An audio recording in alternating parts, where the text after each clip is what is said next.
So hello students, a very good morning to one and all. So we have already completed your first chapter, that is basic concepts of chemistry. Hopefully you guys get it very properly. And right now in this moment we will switch over to another new topic, very important, which will work out throughout your life. Okay, it's very fundamental, you should know about it, that is your structure of atom. As I have told you, everything in this universe, that is in the form of matter, okay, consists of the most tiny particles of unit, that is atom. And today we will discuss the structure of atom, okay, which is very important, and with a very short historical representation regarding the structure of atom, okay, we will proceed further. Okay, so the concept of atom, the first theory that was proposed by John Dalton. Okay, John Dalton was the first person who proposed the concept regarding atom. According to him, an atom is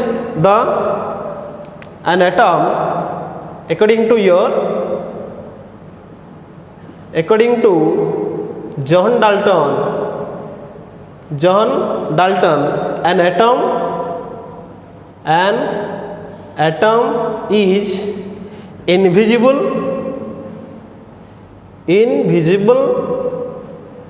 an atom is invisible and ultimate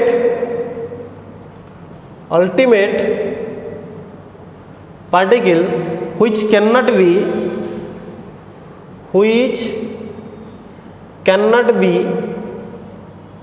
further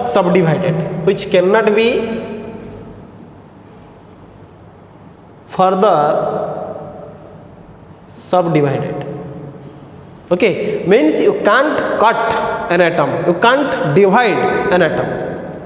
Okay, so that's why in otherwise it can be stated as an atom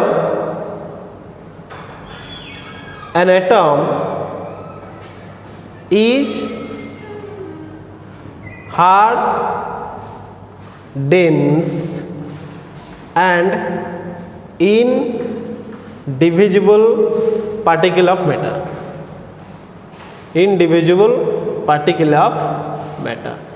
An atom is hard, dense and indivisible particle of matter, according to John Dalton. Okay, so after that, you know, always there was a competition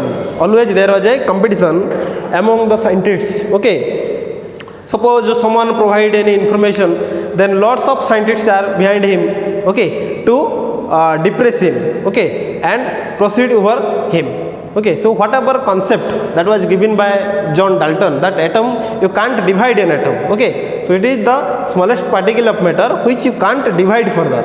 Okay, then after lots of scientists like Williamson, Crook, okay, Goldstein, Chadwick, J.J. Thomson, okay, whose contribution towards this atomic structure is more, you know, whenever we follow the historical background of atomic structure.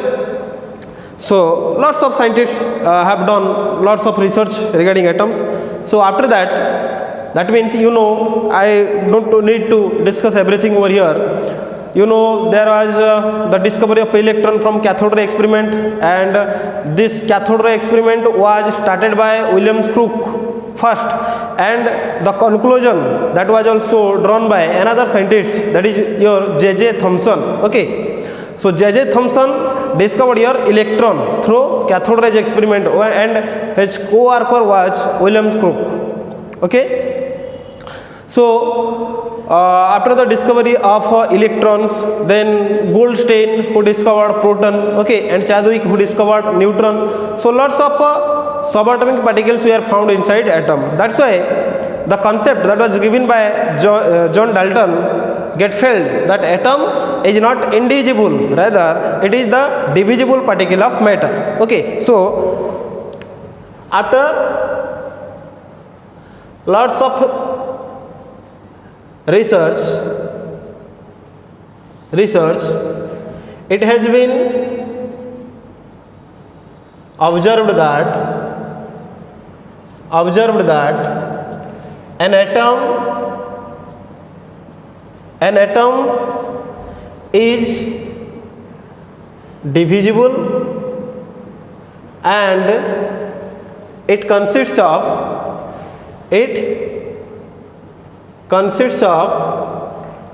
subatomic particles like electron, proton, neutron, etc. Electron, proton, neutron, etc. Okay, so out of which all these subatomic particles present inside the atom, mainly your electron, proton and neutrons are known as the fundamental particles of an atom, fundamental subatomic particles of an atom.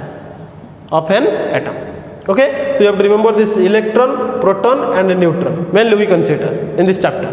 Okay, so now after the discovery of such subatomic particles, let us discuss about your Thomson's atomic model, because you know the structure of atom that was accepted for little bit of a time, that is given by J.J. Thomson. Okay, so little bit of information regarding Thomson's atomic model. Thomson's atomic model. Okay, so according to this model, okay, you can compare this one. What he has suggested regarding the structure of atom, that an atom having a sphere of positive charge entity,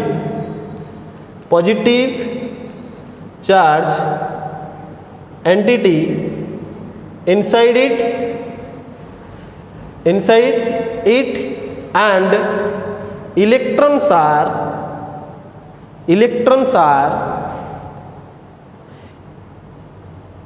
embedded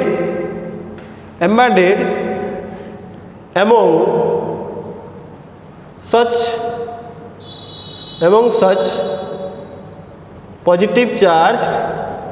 positive charge entity inside the atom. An atom having a sphere of positive charge entity inside it and electrons are embedded among such positive charge entity inside the atom. That means if you see your watermelon, am I right? Watermelon. See, the structure is, Thomson's atomic structure is just like this. This one atom is regarded as spherical in shape. Okay, and these are the positive charges entities present inside the nucleus. Okay, these are the positive charge entities and electrons are embedded within this positive charge like this. Okay, these are, you can consider these are the electrons. Okay, and the number of this positive charge equal to the number of electrons or number of negative charges. That's why atom it explains the electrical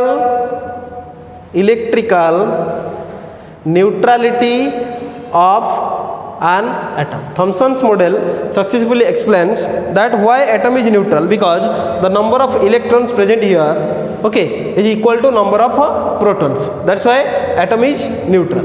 Okay, so if you, that's why this is known as Thomson's plum pudding model. Okay, if you see the watermelon, its seeds are locating like this. Okay, so you just compare the seeds of a watermelon with these electrons. Okay, that this structure is also known as watermelon model, or this is known as Thomson's plum pudding model.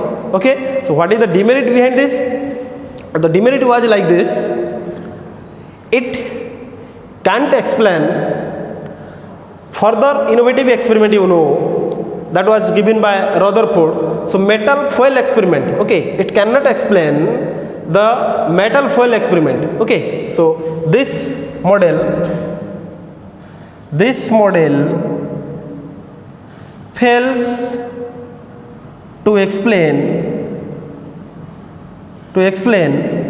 the alpha ray metal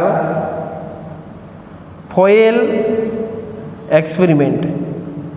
Alpha ray metal foil experiment.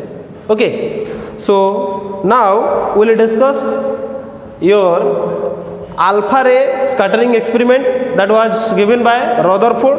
Okay, so before that I need to represent a small table which includes your subatomic particles. Okay, you just note down this one.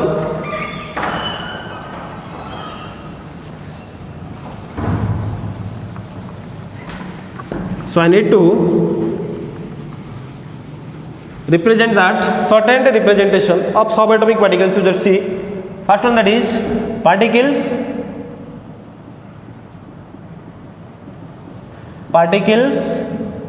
Okay, and next that is your discoverer.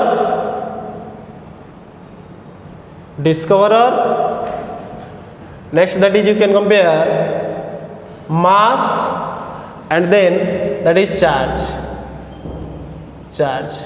Okay, so particles are first one, that is electron. Okay, so from cathode ray experiment that was done by William Crook. Okay, the first scientist Stoney, who called these negative charge particles as negatron, and after that your J.J. Thomson named it as electron. Okay, cathode ray experiment, you know, that is a glass tube experiment where you kept gas under low pressure, and whenever a high potential voltage applied, about 10,000 volt is applied, then a certain radiation created at cathode and traveling towards anode, and these radiations are attracted in the presence of electric and magnetic field. If you applied electric field, then such radiations are attracted towards the positive end, which indicates the presence of negatively charged particles. Okay, such radiations includes negative charge particles, and they carry unit negative charge and are regarded as electron. Okay, so that was electron discover. The credit goes to J.J. Thomson. That will be right, J.J. Thomson. Okay, next that is proton. Okay, the mass of electron, that is from charge by mass ratio, again the credit goes to J.J. Thomson, who calculated the charge of electron, mass of electron. That will be, just remember, 9.1 into 10 to the power minus 31 kg. Okay, then its charge of an electron is regarded as unit negative charge, -1, or you know the unit negative charge, that is nothing but your 1.6 into 10 to the power minus 19 coulomb. Since charge of an electron is negative, you can assign negative charge over here. Okay, next that is proton. Okay, so proton, the credit goes to Goldstein. Okay, and the mass of proton is almost similar to that of hydrogen, 1.67 into 10 to the power minus 27 kg. Okay, and charge of a proton, that is unit positive charge +1. That means you can say clearly over here, that is positive 1.6 into 10 to the power minus 19 coulomb. That is the charge of a proton. Okay, and the further, that is neutron. From radioactive bombardment, that is observed by your James Chadwick. Okay, so the mass of a neutron is almost similar to that of a 1.67 into 10 to the power minus 27 kg. Okay, and its charge is neutral. Okay, so you just remember this tabulation, the shorthand representation about the subatomic particles, electrons, protons and neutrons. Okay, very good, got it. So now we will discuss, that is your discovery of nucleus. Okay, and you know who discovered nucleus? Yes, that is your Rutherford. Okay, so now we will discuss Rutherford's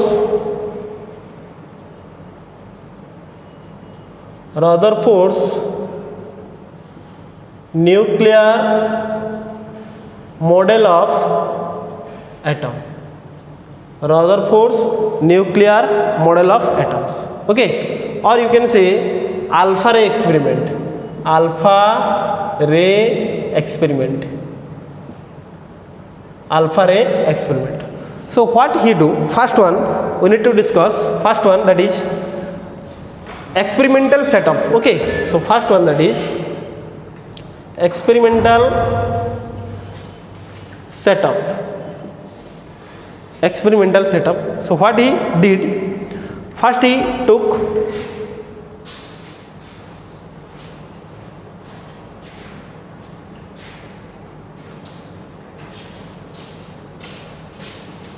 that is a lead block. This one,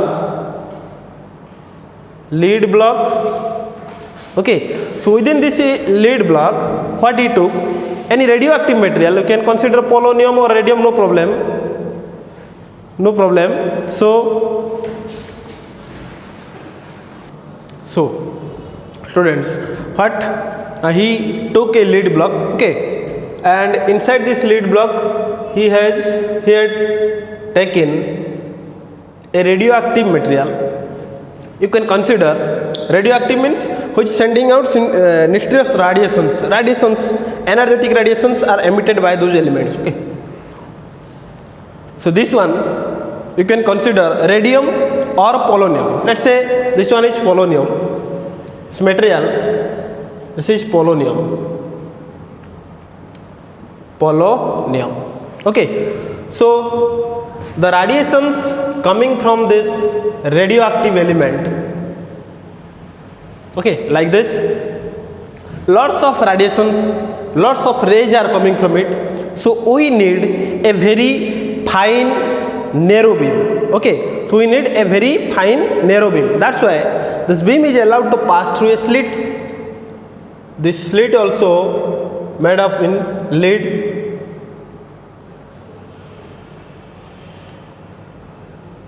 This one is allowed to pass through a slit. Okay, because for a beam of very thin and narrow. Okay, so now this beam is allowed to, a gold foil is placed here. This one is your gold foil.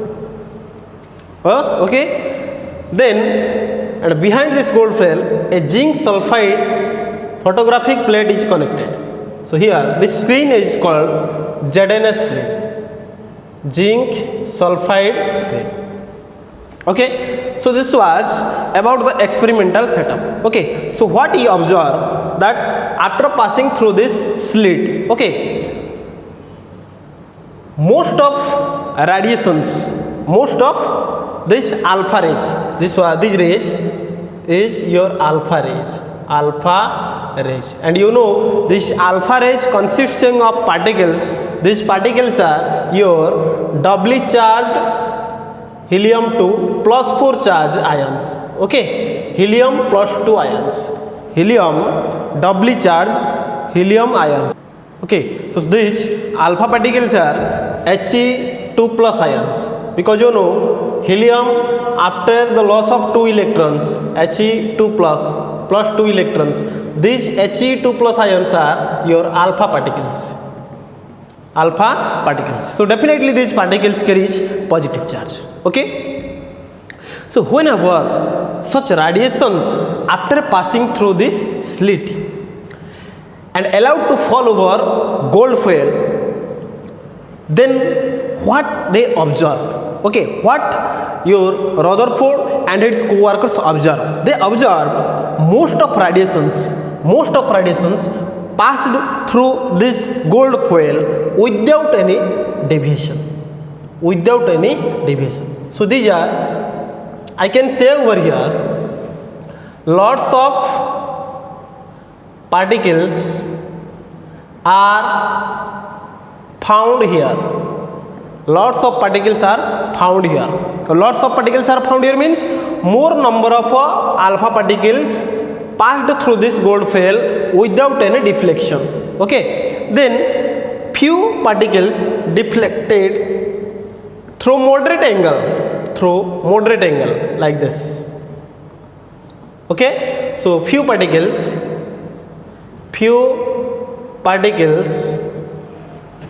passed through the foil, gold foil, okay, at moderate angle. Few particles passed through the foil, or you can say deflected through moderate angles, okay, and very few particles get deflected through an angle above 90 degree. Okay, very few particles. Here also gold foil also like this. Okay, here they strike here. Okay, so very few particles, very few alpha particles get deflected. These are observations. Okay, get deflected through angle having more than 90 degree, through angle having more than 90 degree. Okay, and next, very least number of alpha particles, very least, okay, are found to rebound after striking this gold foil within the same direction. It is almost opposite, 180 degree reback after striking this gold foil. Okay, very least. Okay, so here look at this point. I am pointing out to here. Okay, so these are the observations. So they took energetic radiation and passed through the slit and placed a gold foil along their path, and these are the observations that they have made.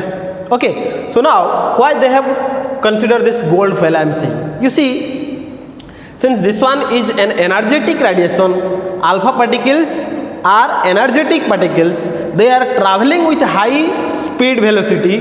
Okay, suppose I am moving with high speed, okay, and someone standing in front of me, that is very light person, very thin person is there. Okay, then what will be happen?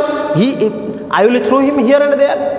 Okay, and as you know, this alpha particles are energetic particles. This radiation is energetic, so particles are moving with high speed, high kinetic energy. So the scattering nucleus, that means the material that you have placed along its path, it should be heavy one, so that it can strike over here and again scattered towards every direction. Okay, so the scattering mass, the scattering nucleus should be at rest. For that condition, we have to consider a heavy metal over here. So gold, you know, its mass is 79 AMU. Okay, particularly a very heavy metal and malleable in nature. So they have consider this gold foil. Okay, although gold is, you know, it's about its rate, but still they have considered this gold foil. Okay, the reason is like this. So now, what were the conclusion of this alpha ray scattering experiment? Okay, the conclusion, since lots of radiations. Okay, let me vanish this diagram.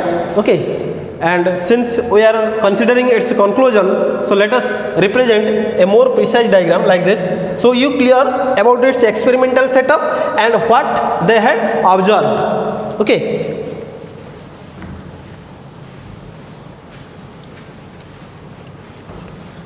So now we will discuss what the conclusion. Okay, conclusions.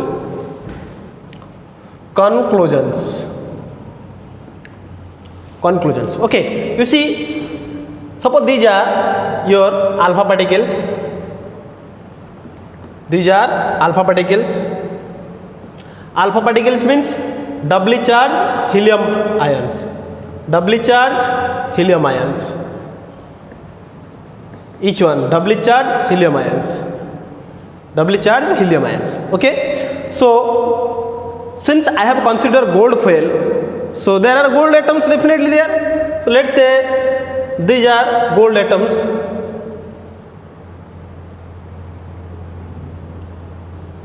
These are gold atoms. Okay.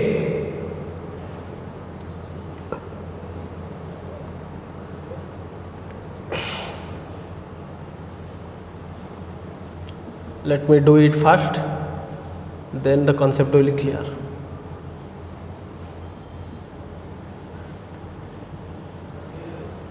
You see here, okay, this is gold foil. Gold atoms are there. Gold atoms are present in gold foil. Okay, so what they will observe, since most of lines, okay, so most of lines passed without any deflection. They just cross the gold foil just in their way. Okay, so since lots of particles passed through the gold foil without any deflection, that means it clearly indicates there are so many empty spaces available inside an atom. That's why such alpha particles crossing over the metal foil without any deviation, and the number of particles found to be maximum. Okay, so due to maximum number of particles, okay, passed through without any deflection, which clearly indicates that there are lots of empty spaces available in an atom. Past concept. Okay, second one, since a few alpha particles, you see, few alpha particles get deflected with some moderate angle, okay, with some moderate angle. So since you know these alpha radiations consisting of particles, these particles are nothing but each particle is a doubly charged helium ion, He2 plus ion. Okay, each particle is a doubly charged helium ion, He2 plus. Am I right? Okay, so since the particles are positive charge, and you see this small angle of deflection clearly indicates that it is striking these radiations, these particles striking in a region, and that region also includes your positive charge. That's why they get deflected through a small angle. That means the region, the point at which they strike, that point is so much nearer to your positive charge. Okay, or you can say positive charged density is there. That's why they get little bit deflected from their normal path. Okay, and you see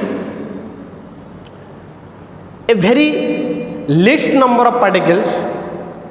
These are, after striking the foil, they get deflected in just opposite direction, that is about 180 degree.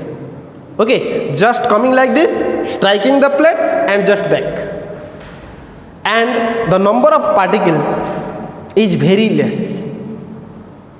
Okay, since they proceeding in this direction and get reback from that direction, that means such particles get touched to that region of metal foil which is almost positively charged. The positively charged density is 100% within that region. That's why it rebound back in the same direction. And you know that region inside an atom is very small. That means its volume, the positive charged volume that is present inside the atom, that is very small. How you predict this? Because the number of particles is very least. Okay, भाई area सिना बेसी हेले particle बेसी जाइए rebound होगी बेसी number of particle हम पाइबा. Since I have told you the number of particles which are get deflected in almost opposite direction is very least number. That means the positive charge region inside an atom, its volume is very negligible. Its volume is very negligible. Okay, so that positive charge which is present at the center, okay, that positive charge entity which is located at the center of an atom is called nucleus by Rutherford. परमाणुर केंद्र रे जो positive charge मास टिकक रहिला से मासटा होची हमरो nucleus. एक कथा किए कहले Rutherford. According to Rutherford the smallest positive charge density which is located at the center is regarded as nucleus. Okay, and from this experiment one thing is clear. Since nucleus is positive charge, as I have told you, the subatomic particles like electrons, protons, neutrons, since proton is your unit positive charge, so your nucleus must contain positive charge species, that is proton. These are proton. Okay, and since the entire mass is supposed to be concentrated at the center, because why? Because you know, since electrons have negligible size, the mass of electron is negligible almost, so the mass of an atom is contributed by protons. Okay, and protons are positive charge, so definitely such protons are present inside the nucleus, as nucleus is also positive charge. भाई गोटे atom रो आम जो जानलु जे सेंटरटा positive charge ये nucleus है हला, and the mass of an atom is nothing but the mass of all protons, as electrons have negligible mass, so mass of an atom is only due to the mass of protons, and protons have a positive charge, and we have got nucleus also positive charge. So from this mathematically it is proved protons are present inside the nucleus. Okay, so regarding the mass of an atom, we know mass of an atom, since electrons have negligible mass, so mass of an atom, that is number of protons plus number of neutrons. So proton and neutron mass को micellar में atom रो mass पे, that means this nucleus consisting of neutron and proton. Okay, so neutron and protons are present inside nucleus. These subatomic particles are present inside nucleus. Okay, and electrons are present outside the nucleus. So atom broadly classified into two parts. So what is the conclusion over here? Okay, so what is the conclusion in Rutherford's atomic model? First of all, he discovered nucleus. Okay, so conclusion that made by your Rutherford, atom consists of a positively charged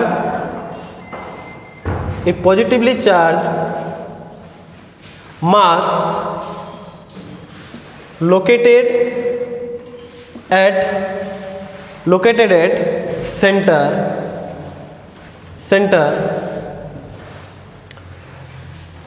called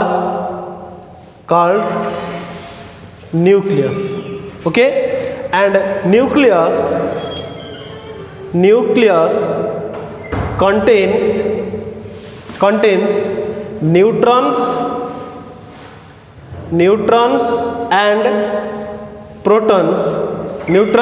and protons, where the entire mass is supposed to be concentrated, where the entire mass is supposed to be concentrated. Okay, next another assumption. You just imagine what you have got. Okay, so an atom has two parts. Okay, what are these parts? One is nuclear part which contains neutrons and protons. Okay, and second one is your extra nuclear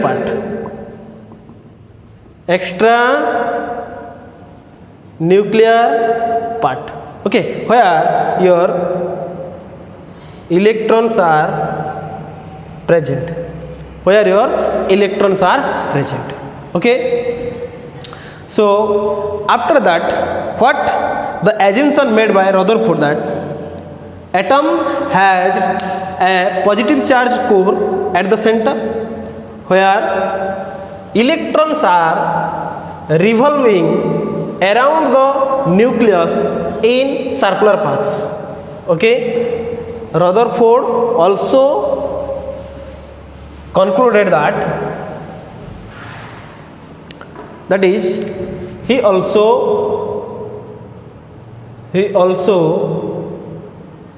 concluded that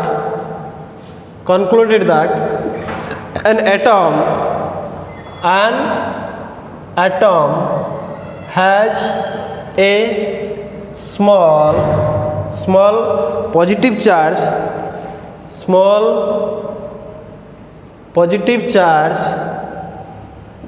nucleus at its center, and the negatively charged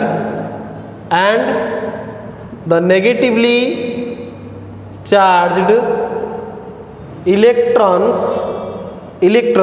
are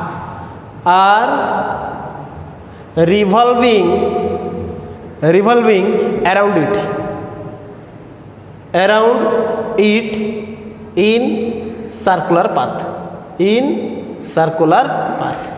Okay, so one conclusion can be done over here. Since this is nucleus and electrons are revolving in circular orbits like this assumption was given by, remember, your Rutherford. Okay, so drawbacks over here, limitation over here also arises, that he assumed that if electrons are circulating around the nucleus and these electrons are always in the attraction of a nucleus, this positive charge and these are negative charge, so definitely there is a force of attraction. Since electrons are accelerating or circulating around the nucleus against your electrostatic force of attraction, positive negative attraction, so these electrons may have chance to fall over the nucleus so that they can destroy the structure of atom. E electron oda nucleus re padi jai paranti, so they can destroy the structure of atom.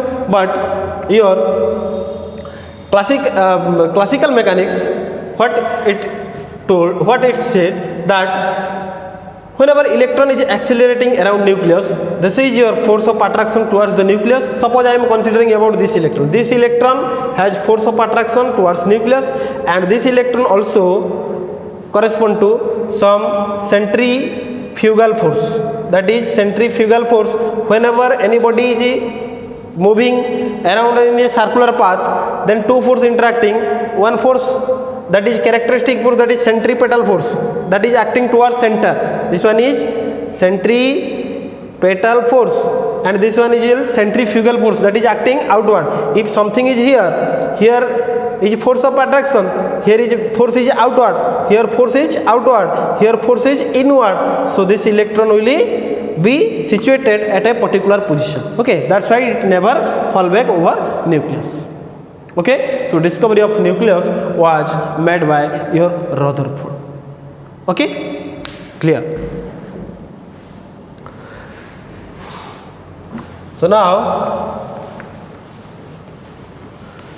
we shall discuss how you represent the nuclei of an element.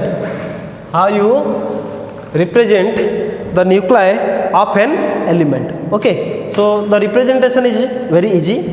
So my heading will be your just represent atomic number that is designated as Z refers to number of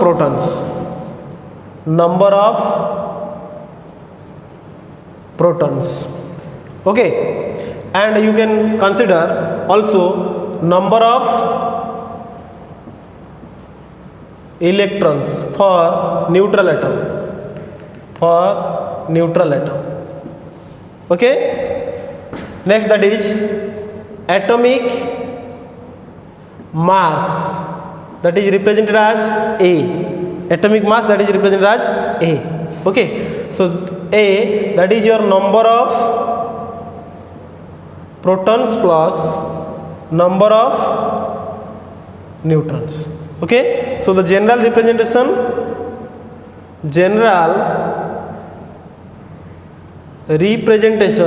can be like this, that is X is an element, so here this is Z, its atomic number, and A, it is its mass number, okay. So this is the general representation. Suppose I am considering helium, He2 4, so 2 is its atomic number and 4, this one is its mass number, okay.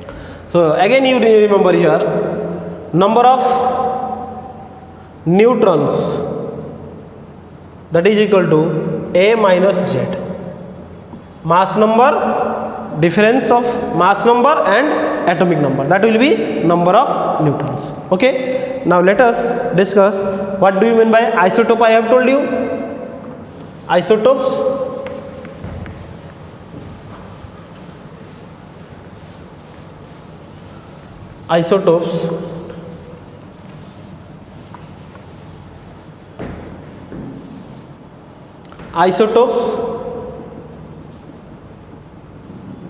atoms of same element, okay. Atoms of same element having same atomic number but different mass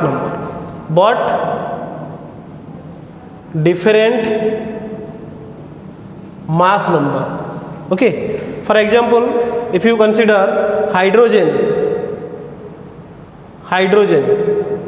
okay, so H11, H12, H13, okay. So this one is your hydrogen, this one is your deuterium, and this one is tritium. 3 isotopes of hydrogen are there, okay. And isotopes have same position in the periodic table. Isotopes have same positions in periodic table, okay. They differ slightly in their physical properties, okay. So hydrogen, deuterium and tritium. So tell me beta, first one, that is if I consider their mass number 1, 2, 3, then their atomic number equal 1, 1, 1, okay. Then if I ask you count the number of neutrons, that will be A minus Z, that is number of neutrons, so that will be 1 minus 1, 0, 2 minus 1, 1, 3 minus 1, 2. Clear? Similarly, oxygen has 3 isotopes.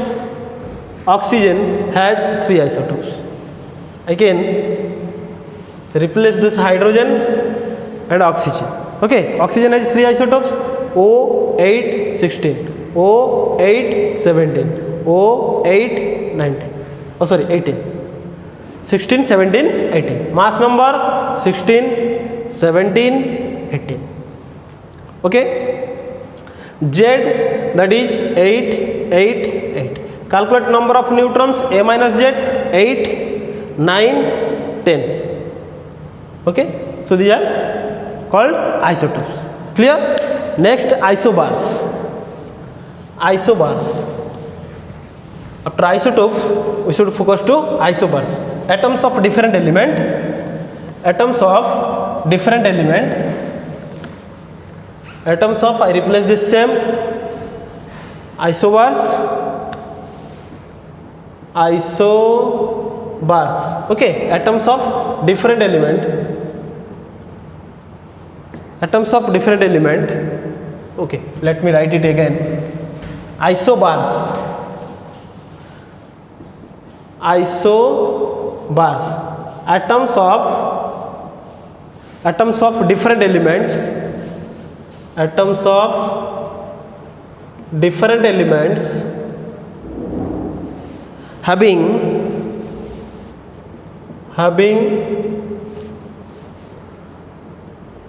same atomic number. Atoms of different elements having different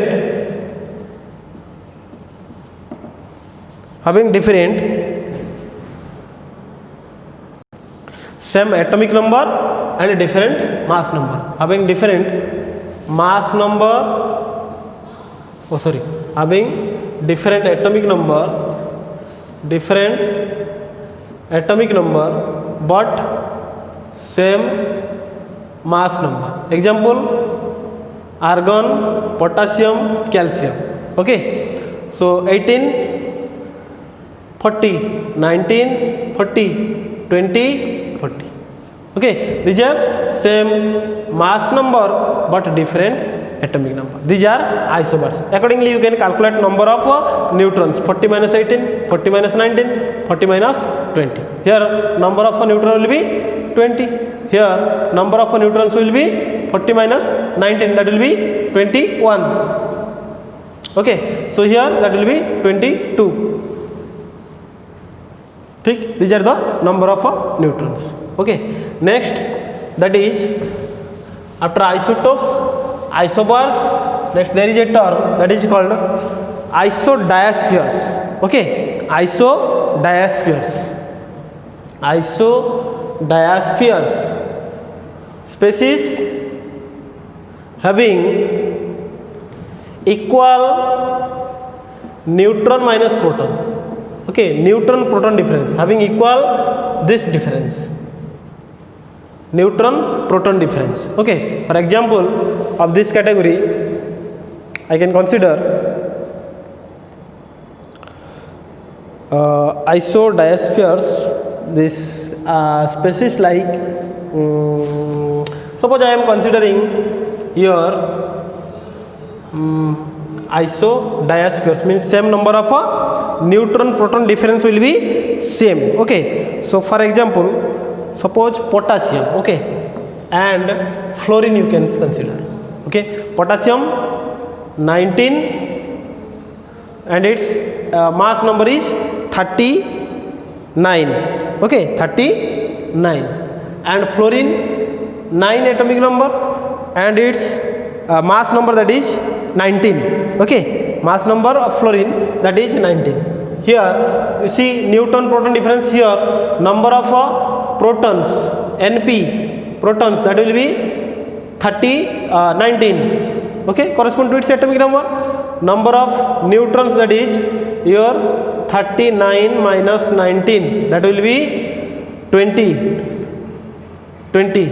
Okay, so neutron minus proton, that is equal to 20 minus 19, that is equal to 1. Here number of protons, that is equal to 9, number of neutrons, that is equal to 19 minus 9, that is equal to 10. So neutron proton difference, that is 10 minus 9, that is equal to 1. So these are isodiaspheres. Okay, next another concept is there, isotones. Having same number of neutrons,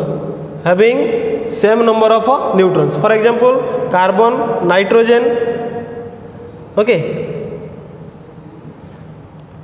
oxygen, let's say 8, 16, 7, 20, 7, this is 14, its atomic weight. So carbon 6, 12. Okay, so calculate number of neutrons. 12 minus 6, 6. And in case of nitrogen, so here number of neutrons A minus Z, that is 6. And here in case of oxygen, same number of neutrons. So let me vanish it first. C614 isotope you can consider over here. C614, okay, this one. And you can consider your N715, okay. You just calculate the number of proton over here, that is 14 minus 6, that will be 8, 15 minus 7, that will be 8. So these two are your isotones to one another, and the last one, that is your isosteres.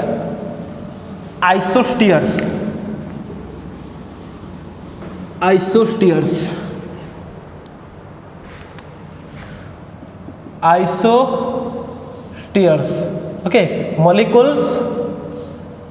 molecules having same number of atoms and electrons are called